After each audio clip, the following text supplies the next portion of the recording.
Have you ever walked into a room and felt yourself becoming smaller, not through shouts or insults, but through glances that linger too long, smiles that never reach the eyes, and words wrapped in humor that cut just deep enough to make you second-guess your place? No one raises their voice. No one draws blood. Yet, somehow, piece by piece, your presence begins to feel negotiable. These are not clumsy moments of miscommunication. They are deliberate acts, crafted to test how much of yourself you are willing to compromise to keep the peace. A sigh when you speak, a laugh at your boundary, a silence where acknowledgement should have been, small enough to dismiss, precise enough to damage. According to the Stoic mind and the Machiavellian strategist, this is how authority is lost, not in a loud collapse, but in quiet permission. The world is always watching, always measuring, always deciding what they can get away with around you. And if you allow these 4 subtle acts of disrespect to pass unchecked, you are not being wise, you are being studied. This video will not shout, it will show. It will walk you through the invisible tactics used to erode your dignity and how to respond with clarity, strength, and silent power. If any part of this feels familiar, stay with me. What comes next might just shift how you hold space in every room you enter. 1. The performative misunderstanding. There is a quiet tactic used not by fools, but by those who wish to make you feel like one. You speak clearly, you choose your words with care, yet they pause, squint, tilt their head, and ask you to say it again, not because they didn't hear you, but because they want you off balance. This isn't confusion, it's performance, a subtle act designed to make your clarity seem fragile, your message seem uncertain, and your voice feel like it needs validation.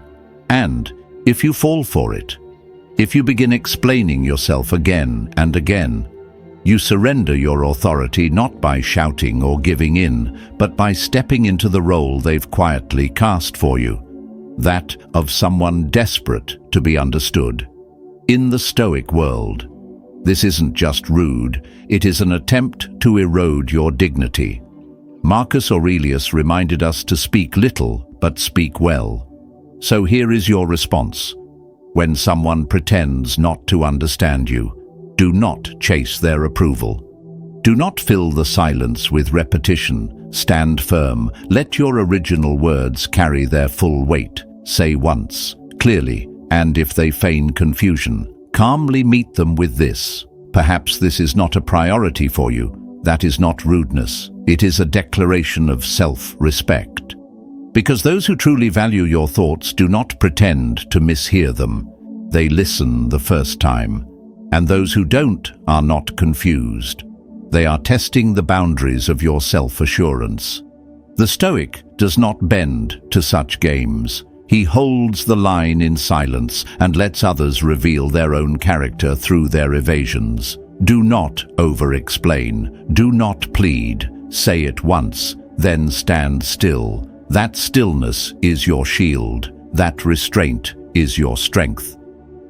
2. The playful undermining. You speak with clarity, you assert a truth, set a limit, or express conviction, and suddenly someone smirks. They chuckle, roll their eyes, toss a quick, relax, I was just joking into the air like perfume meant to cover something rotten. But it's not humor, it's a test. A jab disguised as wit. A subtle attempt to shrink you while making others laugh. This is not harmless. It is the art of disrespect hiding behind charm. And here lies the dilemma. If you take it seriously, they call you sensitive. If you ignore it, they do it again. And if you fire back, you are painted as combative. But a Stoic does not play into games designed to destabilize presence. He sees through the veil. Marcus Aurelius taught us to be indifferent to insult, but not indifferent to what it teaches us about others. The truth is this: when someone disguises mockery as humor, they are revealing more about themselves than you. they are threatened, and instead of challenging you directly, they chip away at your authority in front of an audience. Your response must be calm and surgical, not a fight, not a retreat, but exposure. You look at them steadily and say, "Interesting how some people only speak boldly when they pretend it's a joke." That's it. No anger, no explanation, just enough silence after the sentence for everyone to feel the shift. You have not raised your voice, you have raised the bar. The Stoic does not react to childish tactics with equal immaturity. He reveals them, then returns to stillness, because in that stillness, others learn you cannot be played with. You do not laugh when your dignity is being auctioned for amusement. You draw the line once, and you never step back from it. 3. The strategic delay. They take hours to reply, but you see them active with others. They cancel plans with you, but keep them with someone else. They arrive late, disappear without word, then reappear only when they need something. This is not forgetfulness. This is not a busy life. This is a quiet test of how much disrespect you are willing to tolerate. And each time you excuse it without adjustment, you teach them something dangerous, that your time bends, but theirs stands still. That your schedule is soft clay, and theirs is carved in stone. The Stoic understands that time is not just a resource, it is a mirror of dignity. Marcus Aurelius saw life itself as fleeting and sacred. So what does it say when someone wastes your time without thought? It says, you are optional, and Machiavelli would agree. He would ask, who waits for whom, who adapts, and who dictates? Because in any interaction, the one who delays is often the one trying to signal control.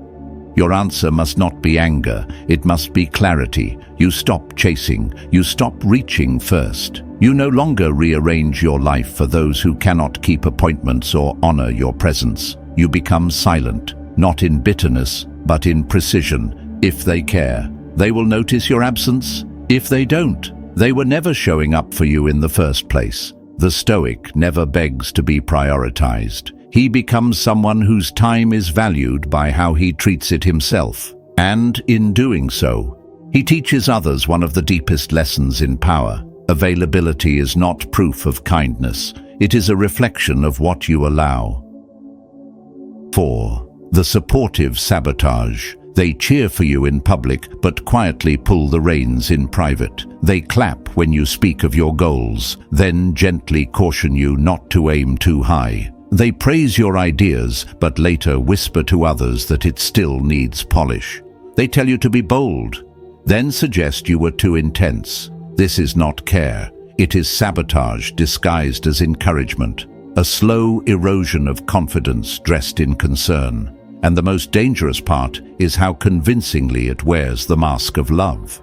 The Stoics warned not only against enemies, but against those whose flattery hides corrosion, because when someone makes you question yourself, they no longer need to oppose you.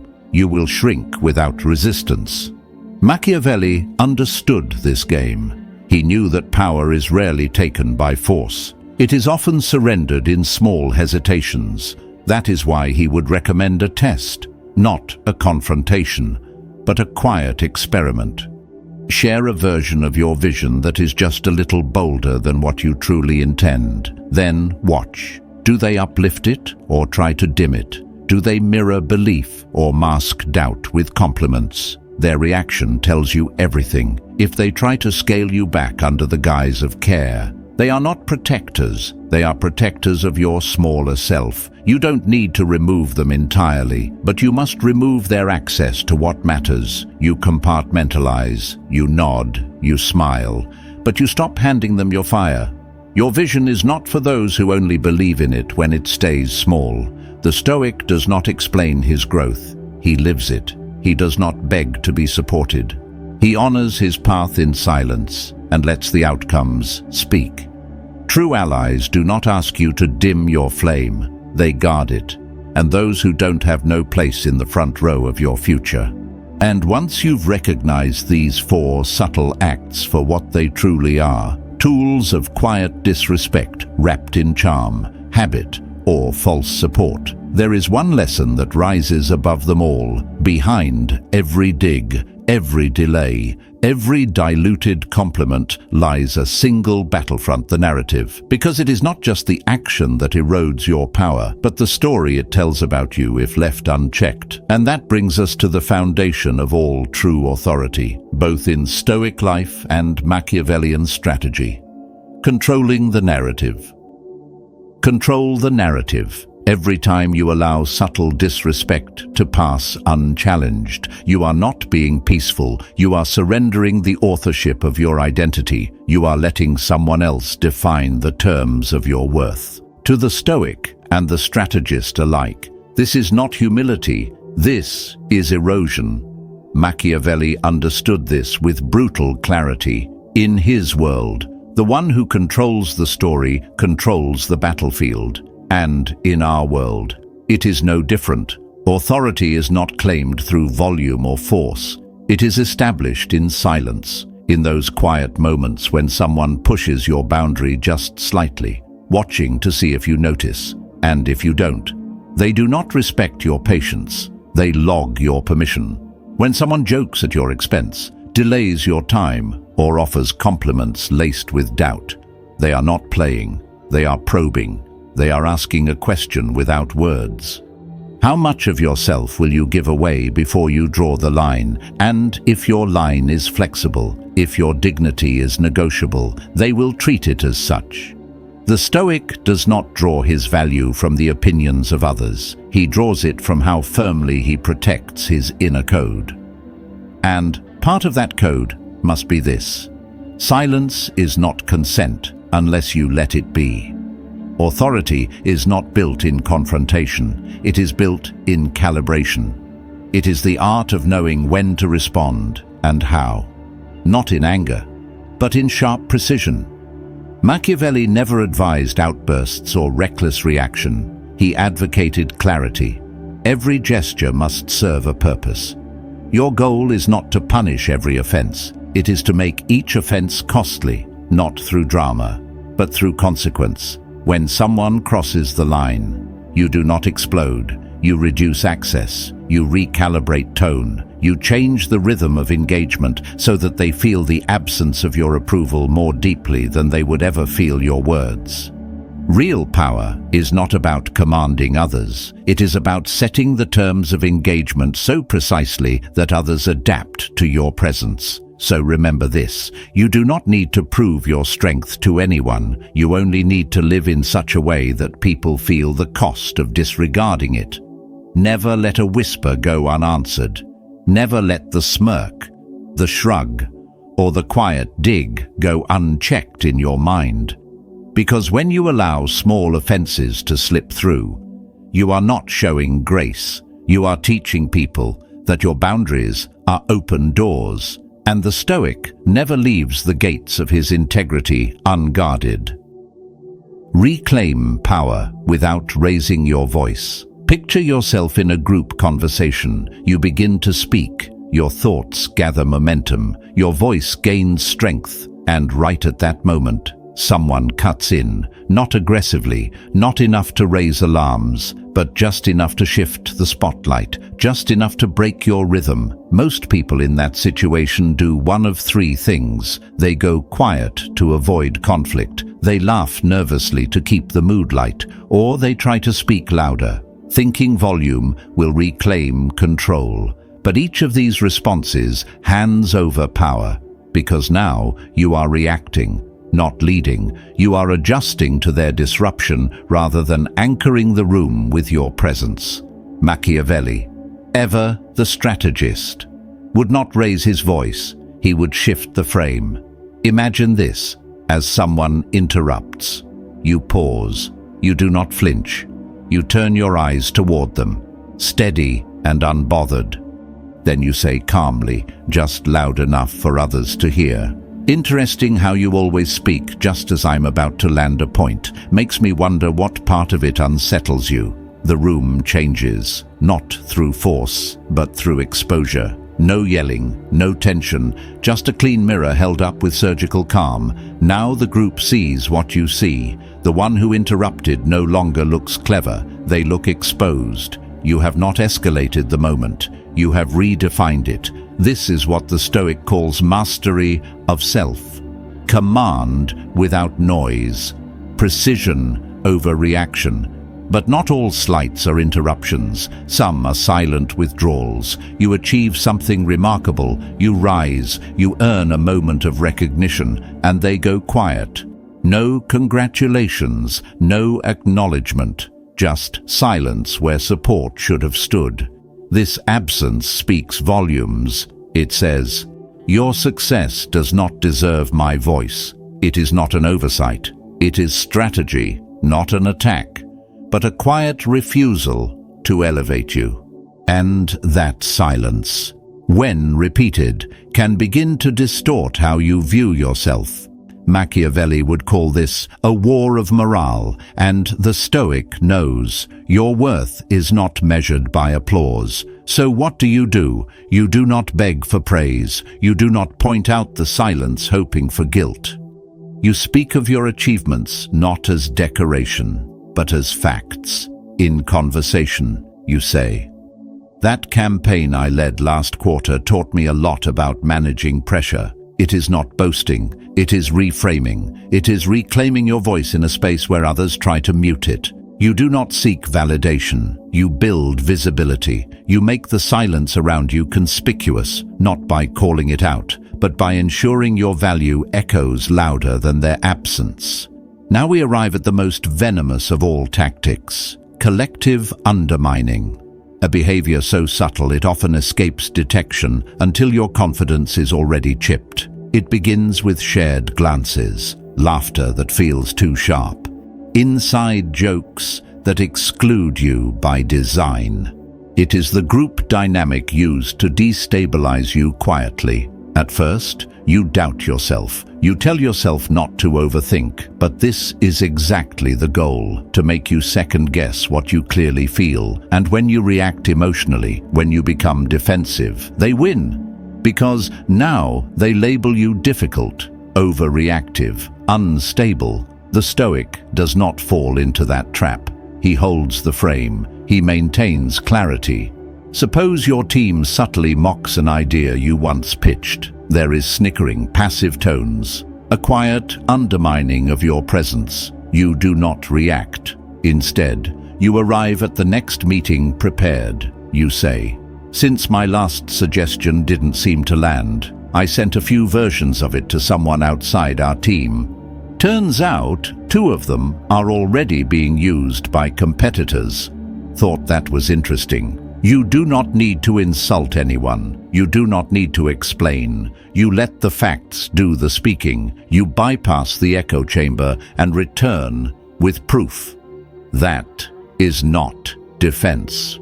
That is dominance, because now they are not laughing, they are recalibrating. You have reclaimed the room without raising your tone. This is how tactical authority works, not by punishing, but by positioning. Every action, every response is part of a larger discipline. You are not just responding to disrespect. You are teaching people how to engage with you, and they are always watching, even in silence. They are learning from how you hold your space. The question they are constantly asking, whether consciously or not, is this: how much can I get away with before this person pushes back? And your answer must be felt, not screamed. You do not need to become feared. You do not need to become loved. You need to become unshakable. So when the joke comes at your expense, let it die where it lands and meet it with stillness. When the delay arrives, do not send reminders. Withdraw access. When the whispers circle, do not raise your voice. Raise your impact. Because once you train others to understand that your silence is not weakness but signal, you no longer need to react. They will adjust on their own. Machiavelli's final law still applies. If you cannot be both feared and loved, then be respected without having to explain yourself. That is the highest form of influence. Because once people learn, you will not tolerate the small things. They never dare test you with anything greater. Respect begins in the margins, in the glances, the timing, the tone. If you ignore those, you teach others to ignore you. But if you see them, mark them, and respond with elegance and precision, you become someone they no longer test. You become untouchable not because you shout, but because your presence answers questions before they are even asked. That is not just Machiavellian, that is Stoic, and it is unshakable. Becoming untouchable, the power of silence and consequence. Subtle disrespect does not march into your life in full armor. It seeps in like water through cracked stone, quiet, persistent, unnoticed until the structure is already weakened. It is not loud. It does not arrive with insults. It arrives with overlooked moments, a nod without eye contact, a comment dressed as a compliment, a joke that everyone laughs at but leaves you thinking. Over time, it begins to dull how others perceive you. Worse, it begins to dull how you perceive yourself. That is why both the Stoic and the strategist do not wait for dramatic betrayals. They study the patterns. They observe the tiny shifts. Because what you allow becomes the story, people tell themselves about what you'll continue to tolerate. Consider what Machiavelli would call selective visibility. You walk into a room, and someone who acknowledges everyone else merely glances at you without warmth. You speak, and they check their phone. You post something meaningful, and they scroll past without engagement, even though you see them cheer for others. This is not coincidence. It is social minimization, calculated and executed in silence. They want you to feel seen, but unimportant. It is the equivalent of turning the volume down only when your voice enters the room. And it works, unless you recognize it for what it is. Not neglect, but a message. Not indifference, but subtle dismissal. So how do you respond? Not by begging for recognition, not by mirroring their pettiness. You rise. You build visibility through impact, not noise. You speak of your results, not to boast, but to affirm your presence. You let your work echo until their silence begins to embarrass them. One success, amplified with grace, outshines their attempt to dim you. That is how you shift power without confrontation. That is how you make their strategy irrelevant. But perhaps even more insidious is the false compliment. They call you easygoing, the one who never causes drama, the peacemaker. It sounds flattering, but it is a leash. It is a disguised request for you to remain small, agreeable, predictable, because the moment you assert yourself, raise your standards, or speak with command, they recoil. They say you've changed, that you're not who you used to be, as if growth is betrayal. Machiavelli would never allow someone else to define the boundaries of his identity. Neither should you. When someone says, "You're always so calm," answer, "Not always. I've learned silence has a cost." With that one line, you burn the false image they tried to anchor. You replace it with something ungovernable. You are not here to be palatable. You are here to be principled. Respect is not built by fitting in. It is earned by standing unshaken. Now let us return to Machiavelli's final and most powerful insight. He who builds authority on appeasement must constantly defend it. But he who builds on silence and consequence rarely needs to. Power is not the ability to strike often. It is the ability to make others hesitate before testing you. The Stoic does not scream his boundaries. He enforces them by subtraction. When someone offers you a backhanded compliment, you do not debate it. You reduce their access. When someone is late with intention, you adjust the availability of your time. When they withdraw support when it matters most, you stop inviting them into rooms they do not value. That is not revenge. That is clarity. Respect is not requested. It is taught through repetition. If you respond with strength to the smallest violations, you prevent the larger ones from ever arriving.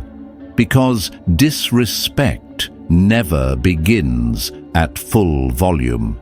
It begins in whispers, in tone shifts, in forgotten replies. And how you handle those sets the entire foundation for what comes next. When someone throws a joke at your expense to test the temperature of your tolerance, you do not glare, you do not argue. You look them in the eye and say calmly, "It's revealing what people choose to joke about." You turn their game into their own confession. You say little, but the room hears everything. This is what makes you untouchable. Not your reaction, but your restraint. Not your noise, but your discipline. Because people are not only listening to what you say, they are watching what you let slide. And when they see that you notice everything, that your silence is not ignorance, but preparation, they begin to tread more carefully. The same people who once tried to test you now adjust themselves in your presence. Not out of fear, but out of awareness. And when you walk into a room, before you've even spoken, the weight of your presence will already be felt, not because you demand it, but because you have cultivated it, the way you pause before speaking, the way you ignore petty provocations, the way you never chase what should come naturally. That is dominance, not through volume, through vibration. So ask yourself, have you trained others to respect your silence or to take advantage of it? Have you allowed the soft slights to accumulate until they became assumptions about who you are? If yes, today is the line. Today, you shift. You stop accepting visibility on their terms. You stop entertaining those who reward your weakness but resent your strength. You do not need a confrontation. You need calibration. Because at the end of the day, no one forgets the person they cannot shake, the one who never needed to shout to be heard, the one who moved through rooms without forcing presence, yet never went unnoticed. The Stoic warrior, the Machiavellian tactician, the one who doesn't play status games, but rewrites the entire board. That is how you become untouchable. From this moment on, let your silence carry strength and your standards speak for you. No more laughing off small cuts to your dignity. No more rewarding those who test your worth with access. When disrespect whispers, your boundaries must respond without noise, but with clarity. If this message spoke to something you've lived, consider subscribing to keep sharpening your presence, and drop a comment below with just 3 words, "Never again known." Your next move begins now. Stay sharp. The next lesson is coming.